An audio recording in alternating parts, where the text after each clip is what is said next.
तो आज मेरा छुट्टी का दिन था, तो इसलिए मैं आया था फिल्म सिटी घूमने के लिए। मुझे हमेशा से मूवी को लाइव शूट होते हुए देखना था, तो इसीलिए मैं आने वाली फिल्म के यहाँ पे सेट पे आ गया, जहाँ पे थोड़ी देर के बाद ही मूवी की शूटिंग स्टार्ट होने वाली थी। यहाँ पे लाइटिंग का, कैमरे का सब प्रिपरेशन चालू था। और इतने सारे कैमरास और इक्विपमेंट को देख के मैं काफी ज्यादा हैरान हो गया था। ये सब देख के मुझे पता चला कि एक मूवी बनाने में कितनी मेहनत लग जाती होंगी इन लोगों को। मैं तो अपनी मस्ती में मगन था, लेकिन मुझे क्या पता था कि मेरे पीछे एक कुत्ता है जो मुझे घूरा जा रहा है। मैं तो सिर्फ शूटिंग शुरू होने का इंतजार कर रहा था, चुपचाप से बाजू में खड़ा था। इतने में वो कुत्ता मेरे पास आता है और पहले तो मेरे आजू बाजू आके मुझे सूंघने लगता है। अब मुझे लगा ये किसी का पालतू कुत्ता होगा, तो मैंने उसके ऊपर इतना ध्यान नहीं दिया और वो मेरी आंखों में आंखें गड़ा के दिख रहा था। और जब मैं उसे अपने से दूर हटाने की कोशिश करता हूँ, तो वो अचानक से मुझ में भौंकना शुरू कर देता है। जैसे मैं उससे डर के भागने लगा, वो मेरा पीछा करना शुरू कर देता है। अब मैं अपनी जान बचा के भाग रहा था, क्योंकि अगर ये कुत्ता मुझे काट लेता तो मुझे कितने इंजेक्शन लेने पड़ते। इस कुत्ते के डर से न जाने मैंने भागते भागते कितने मूवी के सेट ऐसे ही पार कर डाले। काफी देर तक वो कुत्ता मुझे ऐसे ही भगाते रहा, और इस चक्कर में मुझे पता ही नहीं चला कि मैं फिल्म सिटी के बैक साइड में आ गया था। पीछे एक गली देख के मैं वहाँ पे छुप जाता हूँ और चेक करता हूँ कि वो कुत्ता अभी भी मेरा पीछा तो नहीं कर रहा। लगभग 2 मिनट के बाद वो गली से बाहर निकलता हूँ और फिर मैं देखता हूँ कि फाइनली वो कुत्ता वहाँ से जा चुका है और उसने मेरा पीछा करना बंद कर दिया है। अब मैं फिर से शूटिंग देखने के लिए निकल पड़ा था, लेकिन रास्ते में मुझे कुछ ऐसा दिखाई देता है जिसकी वजह से मेरे होश ही उड़ जाते हैं।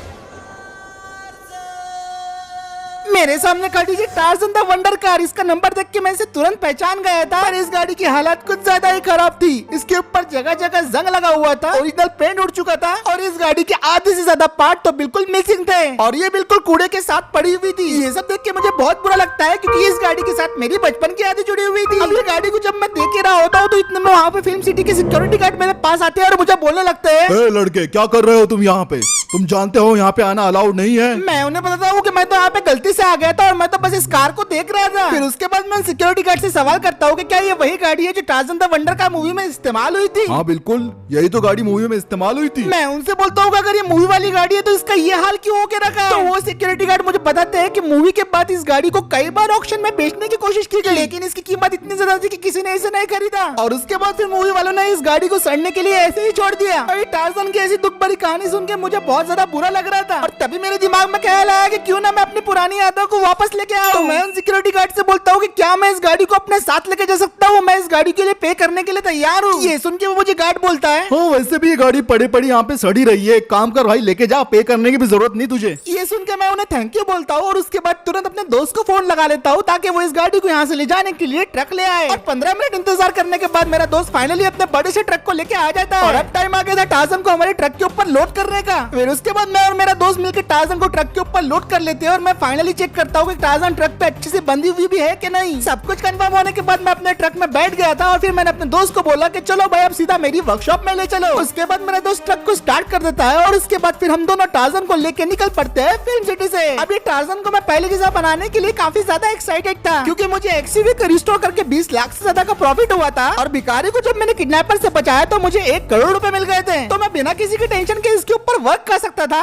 और फाइनली आधे घंटे ट्रक से सफर करने के बाद मैं अपनी वर्कशॉप में पहुंच जाता हूँ। वहाँ पहुंचते मैंने अपनी वर्कशॉप के सामने सबसे पहले ट्रक को पार्क करवाया और उसके बाद हम दोनों ने मिलकर अपनी टार्ज़न को ट्रक से अनलोड कर दिया और सीधा टार्ज़न को हमारे गैरेज के अंदर ले आए। अब इसके ऊपर रिस्टोरेशन का काम शुरू होने वाला था, लेकिन मुझे नहीं पता था कि इसके अंदर कौन सा इंजन इस्तेमाल होता है, इसके अंदर कौन से पार्ट्स लगेंगे, इसके पार्ट्स अवेलेबल होंगे भी या नहीं, इसको पेट्रोल बनानी है या फिर डीजल। काफी सारे विचार थे मेरे मन में, पर मूवी में इस गाड़ी की एक अलग ही खासियत थी जिसकी वजह से ये बाकी सारी गाड़ियों से अलग थी और मेरे खुराफाती दिमाग में एक आइडिया आ गया था जो मैं इस गाड़ी के अंदर इम्प्लीमेंट करने वाला था। अब वो आइडिया क्या था वो तो वीडियो के आखिरी में पता चलेगा। और अब इस गाड़ी को रिस्टोर करने का समय आ गया था। मैंने गाड़ी के पार्ट्स की थोड़ी बहुत छानबीन करी और फिर निकल पड़ा अपनी रिसर्च की तरफ। इस गाड़ी को बेसिकली मुझे पूरी तरीके से रिस्टोर करना था। इसकी नई बॉडी से लेके इसका नया इंजन मुझे बनवाना था। काफी रिसर्च करने के बाद मुझे ये पता चला कि टार्ज़न को असल में टोयोटा की MR2 को मॉडिफाई करके बनाया गया था और ये जानकारी मिलने के बाद मैंने टार्ज़न की इंजन असेंबली स्टार्ट कर दी थी। सॉफ्टवेयर सिमुलेशन के जरिए मैंने सारी चीजें बना दी जो टार्ज़न के अंदर लगानी थी। पर ये गाड़ी क्योंकि बहुत ज्यादा पुरानी थी तो इसके जो पार्ट्स थे काफी ज्यादा एक्सपेंसिव थे। पर भला हो उस भिखारी का जिसकी वजह से मेरे पास 1 करोड़ रुपए है, तो पैसों की परवाह किए बिना मैं अपना काम कंटिन्यू रखा और ऐसा करते करते पूरा दिन निकल गया था। घड़ी में 12:05 मिनट हो रहे थे और तब जाके मेरे कार का लगभग सक्सेसफुल डिजाइन कंप्लीट हुआ। अब गाड़ी में जितने सारे पार्ट्स की जरूरत होने वाली थी वो सारे के सारे पार्ट्स को मैंने ऑनलाइन ऑर्डर कर दिया। क्योंकि अब रात बहुत ज्यादा हो गई थी तो मैं वर्कशॉप में ही सो गया। दूसरे दिन सुबह सुबह जल्दी उठ गया था और एक्सरसाइज करने के बाद मैं तैयार था इस गाड़ी पे वर्क करने के लिए। सबसे पहले मैंने इसकी बॉडी पे वर्क करना स्टार्ट किया और इसके जंग लगे पेंट को पूरी तरीके से साफ करने लगा। मुझे इस बात का ध्यान रखना था कि गाड़ी पे पुराना वाला पेंट गलती से एक भी जगह पे नहीं रहना चाहिए, वरना फिर गाड़ी के ऊपर नया पेंट ठीक से नहीं बैठेगा। तो मैं एक एक करके गाड़ी के सारे पार्ट से पेंट निकाल देता हूँ। दोपहर होते होते मैंने जो पार्ट्स ऑर्डर किए थे वो भी एक्सप्रेस डिलीवरी के जरिए मेरे वर्कशॉप पे आ गए थे और ये सब देख के मैं बहुत ज्यादा खुश होता हूँ। सो पार्सल। ये सारे पार्ट्स पे मैंने जितना खर्चा किया था वो सारा मिला के हो गया था 17 लाख रुपए। अब इसमें तो एक नई नवीली स्कॉर्पियो आ जाती, पर क्योंकि टार्जन अपने बचपन का प्यार है इसीलिए मैंने 17 लाख रुपए डिलीवरी बॉय को पे कर दिया और उसके बाद उसने अपने सारे पार्ट्स मेरी वर्कशॉप में रख दिया और उसके बाद वहाँ से चला गया।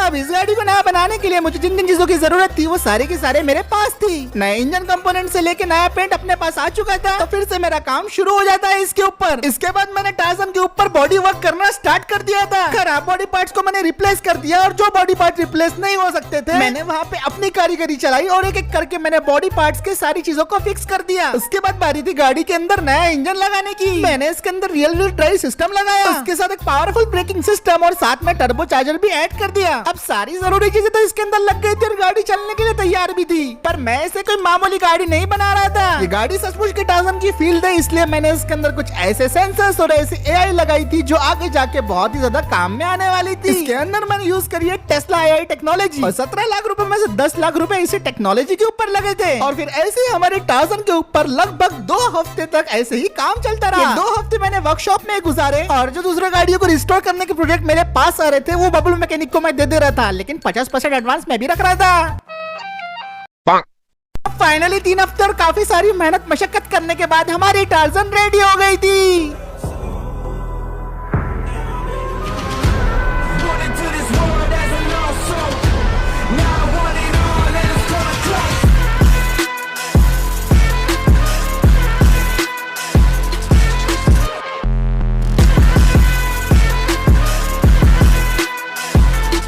मेहनत रंग लाई और हमारी टार्जन अब बहुत ही ज्यादा शानदार दिख रही थी। अगर आपको भी पसंद आई ये टार्जन तो एक लाइक तो कर दो हमारी मेहनत के लिए। और अब बारी थी उस खुराफाती टेक्नोलॉजी को चेक करने का जो मैंने इस गाड़ी के अंदर लगाया हूँ। तो मैं गाड़ी का दरवाजा खोल के पैसेंजर साइड सीट पर बैठ जाता हूँ और यही तो सबसे बड़ा वाला सरप्राइज, मैंने टार्जन के अंदर टेस्ला की सेल्फ ड्राइविंग टेक्नोलॉजी ऐड कर दिया था, जिसकी वजह से टार्जन को अब चलाने के लिए कोई ड्राइवर की जरूरत नहीं है और मैं अब टार्जन को बिना ड्राइवर के चलाने वाला था। मुझे घबराहट तो बहुत हो रही थी, लेकिन मुझे अपने काम पे पूरा भरोसा था, तो मैं गाड़ी को स्टार्ट का कमांड दे देता हूँ और फिर उसके बाद सिस्टम ऑन हो जाता है। 10 सेकंड तक तो गाड़ी को कुछ नहीं होता, पर फिर उसके बाद